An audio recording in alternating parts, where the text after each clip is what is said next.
Je suis le professeur Ismail Lawani, directeur du Hub béninois de l'unité de recherche en chirurgie globale du NIHR à la faculté des sciences de la santé de l'université d'Abomey-Calavi. J'ai la chance de compter sur une équipe de 9 jeunes dynamiques qui permettent au Hub de pouvoir faire de la recherche clinique en s'appuyant sur un réseau de 23 hôpitaux répartis sur toute l'étendue du territoire national. Cela permet de générer des données de qualité sur lesquelles les politiques peuvent se baser pour améliorer notre système de santé.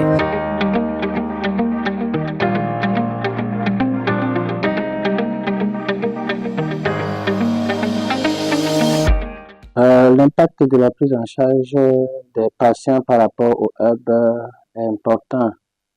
C'est important dans la mesure où, depuis que le hub a commencé par développer ses activités de recherche, nous avons vu beaucoup d'avancements. Si je prends le cas de la formation du hub pour les professionnels par rapport à la checklist, parce que quand vous voulez opérer quelqu'un, c'est comme dans l'aviation, c'est comme si nous sommes dans l'avion.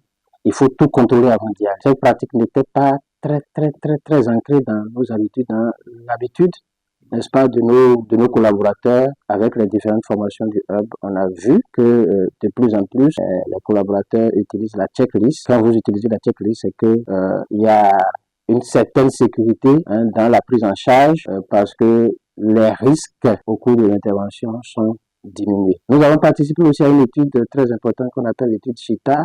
C'est cette étude qui a permis maintenant de démontrer, même au plan international, que lorsque vous opérez quelqu'un et que à la fin de l'intervention, vous essayez de bien laver, de changer vos gants et les instruments avant de fermer, que cette pratique réduit significativement les infections du site opératoire, donc les infections que les plaies opératoires entraînent. On a constaté que l'incidence réduit. Donc, le hub a vraiment participé à toutes ces choses-là et c'est pour le bien donc des malades. Le hub béninois a quand même eu un impact positif, je pense, parce que déjà ça nous a permis d'actualiser notre checklist, ce qu'on n'utilisait pas avant, donc maintenant ça se fait, ça donne beaucoup plus de sécurité aux patients.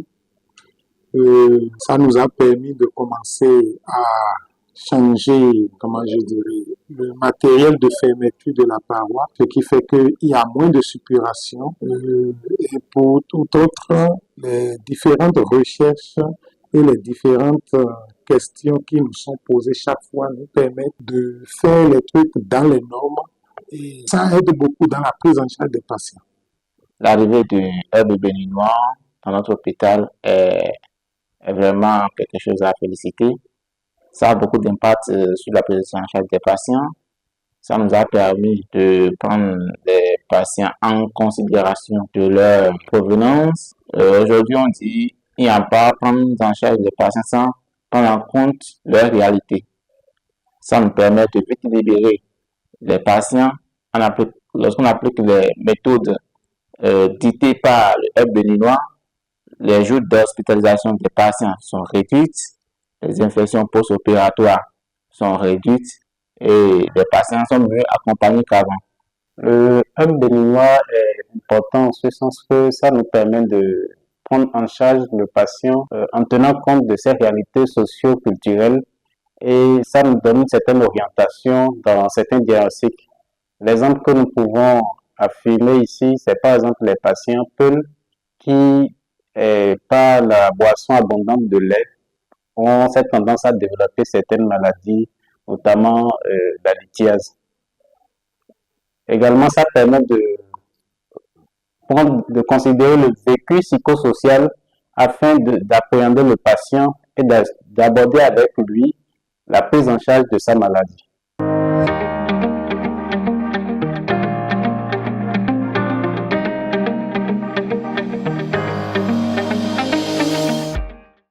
C'est un concept nouveau pour nous, mais qui est très important, l'engagement et la participation de la communauté à la recherche, parce que quand on fait une recherche, c'est d'abord pour la communauté. Et donc, on ne peut pas faire la recherche sans impliquer la communauté. Ben, c'est ce que nous avons commencé par faire depuis quelques années grâce au Hub Global Surge du Bénin, surtout en chirurgie. Et là, nous mobilisons la communauté pour comprendre pourquoi il faut qu'ils soient impliqués dans la recherche, surtout la recherche en chirurgie. Parce que s'ils sont bien impliqués, si on leur explique bien pourquoi on fait la recherche et pourquoi il faut rapidement prendre en charge les malades, je pense que les malades, nous ne les aurons plus de façon tardive, ils vont vite venir. Et quand nous avons aussi des choses à voir sur le terrain, dans le cadre de la recherche, quand ils sont impliqués, là aussi c'est facile, ils comprennent. Et donc de concert, je pense que tout se passe bien pour le bien de nous, chercheurs et agents de santé. Les patients, en réalité, c'est bien entendu, c'est sur eux qu'on fait la recherche, ce sont eux qui constituent notre base de données. Alors, ils sont obligés d'être impliqués. Moi, je pense que c'est une bonne chose et ça nous aide à avoir plus de résultats dans la recherche. Le fait de leur expliquer ce qu'on veut faire et d'obtenir leur accord fait qu'ils sont plus ouverts à vous fournir plus d'informations. Donc, pour moi, c'est une très bonne chose, c'est une très bonne initiative qu'il faut encourager. La santé n'est pas seulement question de services de santé, mais c'est une question de tous, la personne à soigner et le soignant aussi. C'est en cela que c'est vraiment important d'impliquer les communautés dans leur propre prise en charge. Parce qu'aujourd'hui, il y a au Bénin des systèmes pour impliquer les patients dans la prise en charge pour d'autres maladies. Mais dans le cas de la chirurgie, cela n'était pas d'actualité. C'est en cela que l'aventure du Hub béninois est louable. Ainsi, les patients ont des réalités qui leur confèrent leur communauté. Ce qui fait qu'on ne peut pas prendre en charge quelqu'un sans lui dire ce qu'il attend, sans demander sa participation et son implication. Parce que si vous voulez soigner quelqu'un, vous devez connaître ses réalités, ce qu'il vit après les soins reçus, où il va se retourner et en fonction de la réalité de sa communauté, lui délivrer les soins et les conseils appropriés.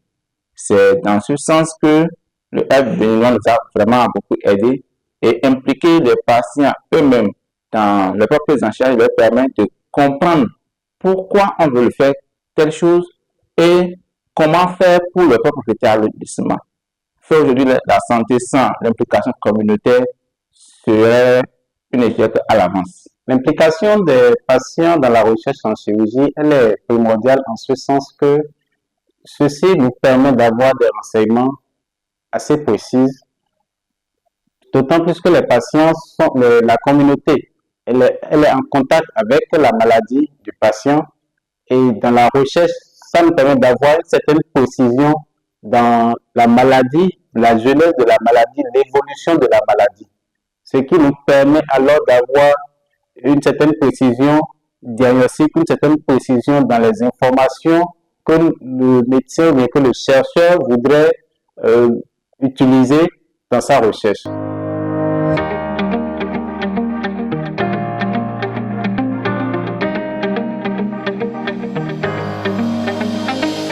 C'est déjà une réalité au centre hospitalier universitaire départemental du Bogoua-Libouri, dans la mesure où nous-mêmes, nous faisions déjà la promotion de ça. Nous avions participé à l'étude et puis pourquoi nous n'allons pas implémenter. Et pour faciliter l'implémentation donc de cette décision qui est venue à point nommé parce que c'est une décision de l'autorité et que nous connaissons l'importance de cette décision, nous avons essayé d'intégrer déjà cette décision à la checklist que nous connaissons de façon classique.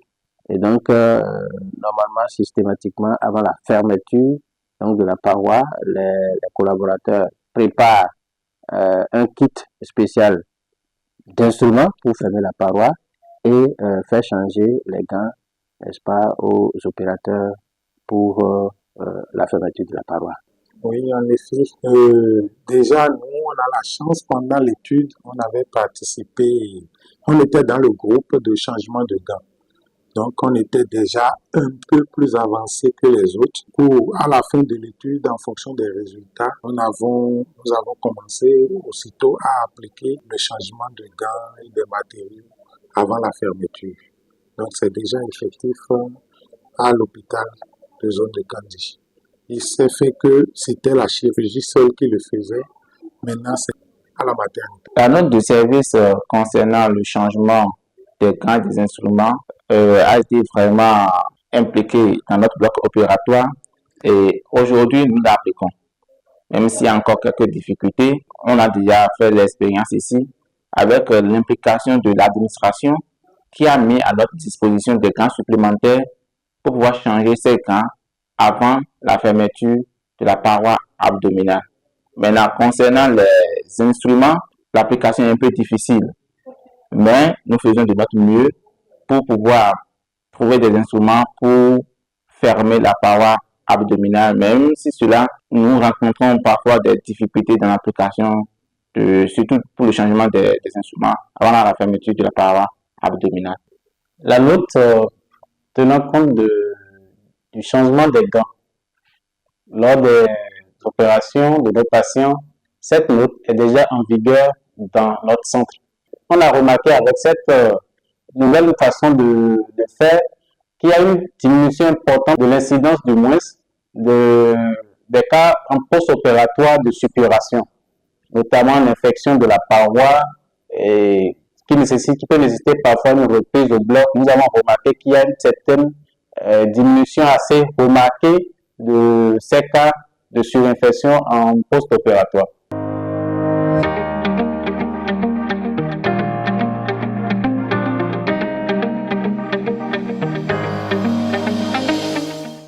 Mon mot de fin, c'est le remerciement, dans un premier temps, donc, des membres du CAI de Parakou, parce que le hub est passé il y a un moment installé, donc le comité CAI de Parakou. Je veux remercier d'abord ceux-là qui sont engagés dans la même lutte que nous. Et ils étaient à Goué la dernière fois, donc toujours dans la formation pour davantage être impliqués et ancrés dans l'engagement communautaire. Donc je les remercie et je leur lance un appel de ne pas baisser les bras et que de rester vraiment collés à l'actualité afin que les activités CAI Parakou puissent être une réalité.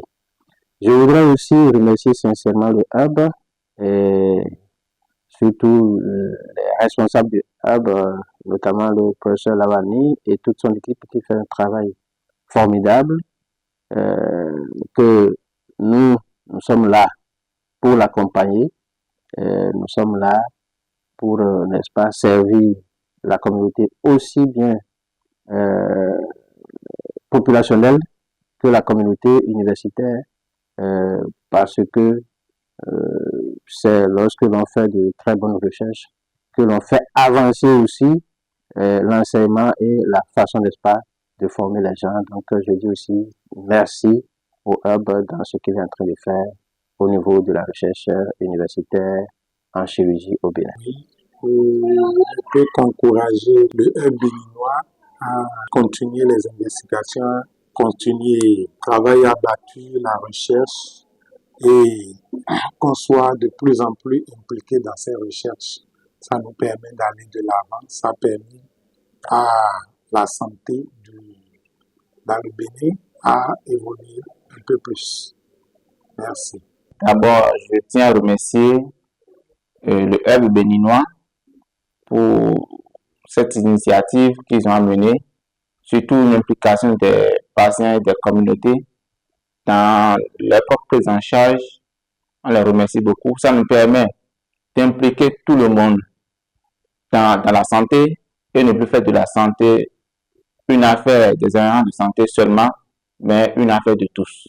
À l'endroit de la population, moi je voudrais leur demander particulièrement, parce que nous avons eu à le remarquer dans notre contexte ici, les malades, bien la population en général attend souvent que la maladie s'affirme, que ça arrive à un stade où bon, on se dit le malade, on va aller à l'hôpital parce que il va peut-être mourir. C'est-à-dire que cela nous compromet en réalité dans la prise en charge. Ça ne facilite pas toujours la prise en charge. nous leur demandons dès les premiers signes de la maladie de se rendre le plus tôt possible, quelle que soit la maladie. L'hôpital est là pour toujours lever l'urgence, c'est-à-dire voir déjà le malade et savoir est-ce que c'est urgent, est-ce que c'est grave ou pas grave. Même si ce n'est pas grave, dès que nous voyons que ce n'est pas grave, que nous remarquons, ça permet déjà de rassurer le malade et de lui dire de continuer simplement ses soins à domicile. Mais si ça nécessite une opération, si ça nécessite une prise en charge hospitalière, dans ce cas, on doit l'expliquer au malade pour éviter le pire en fait. Hi everyone, my name is Marina Eumi. I'm working at Global Search Benin as data manager. It's a pleasure to me to work with this organization because I participate on research health, global surgery. It permits me to attend a lot of training as qualitative and quantitative research training. I'm a member of a data management working group. It's an opportunity to me to work with many experts on my field. Thank you. Moi, c'est Kovalik Bokosa. Je suis spécialiste en épidémiologie, consultant en suivi, évaluation et management des projets et programmes en santé publique et en épidémiologie. J'ai la chance d'être recruté depuis 2020 à Global Search Benin en tant que manager national du Hub. En tant que manager, j'ai l'insigne honneur de travailler en collaboration avec une équipe dévouée de jeunes qui est composée essentiellement d'une assistante de recherche, d'un data manager, d'un financier, bien sûr un comptable, des research nurses qui sont des assistants secondaires de recherche, ainsi que des chargés de projet. Ensemble, nous travaillons efficacement dans le but d'améliorer la prise en charge efficace des patients en chirurgie à travers ce qu'on appelle la recherche clinique et observationnelle. Vivien Tinoto, Bilingual Secretary, Translator Interpreter, Communication Officer at NHS GSU Benin Hub. I'm the one in charge of translating documents from English to French and from French to English, based on the fact that we are a Francophone country working with British partners. I'm happy to be at the Hub as I gain more professionally, and I participated in many trainings, both online or face-to-face. I also been able to travel to UK to attend meetings with our partner and to help my colleagues in all this for the translation. I'm happy at the Hub, and I gain very many things professionally. And at the end, I would like to thank the Prof. Ismail Awani and all my colleagues. I also like to thank all our partners from Birmingham and all the hubs across the globe. Thank you. Le Hub béninois du NIHR travaille principalement sur 3 axes. En premier, nous avons l'éducation et la formation. Dans cet axe, notre Hub a déjà formé plus de 350 praticiens cliniciens aux bonnes pratiques cliniques. En matière de recherche de projet, nous avons eu à faire bénéficier, faire participer plus de 1000 patients aux différentes études que nous menons dans le cadre de la réduction des infections du site opératoire au Bénin. Ainsi donc, nous avons impliqué la communauté dans nos recherches à travers le 3e axe qui est le Community Engagement Involvement, dans lequel nous avons un comité national CII au Bénin qui émane de 9 comités locaux formés et équipés pour pouvoir travailler, sensibiliser la communauté, la population sur les infections du site opératoire, les infections courantes et tout ce qui peut être maladies émergentes et réémergentes qui peuvent nuire à la population au Bénin. The changement of glove and instrument at the moment of abdominal wound closure is carried out for all operations in the surgical department. Through our collaboration with the GSU, we were able to train our staff on good clinical practice, We easily implement the surgical safety checklist, and we perform community engagement and involvement activity. That is why we involve the community in development of PUMA trial that we hope to launch very soon.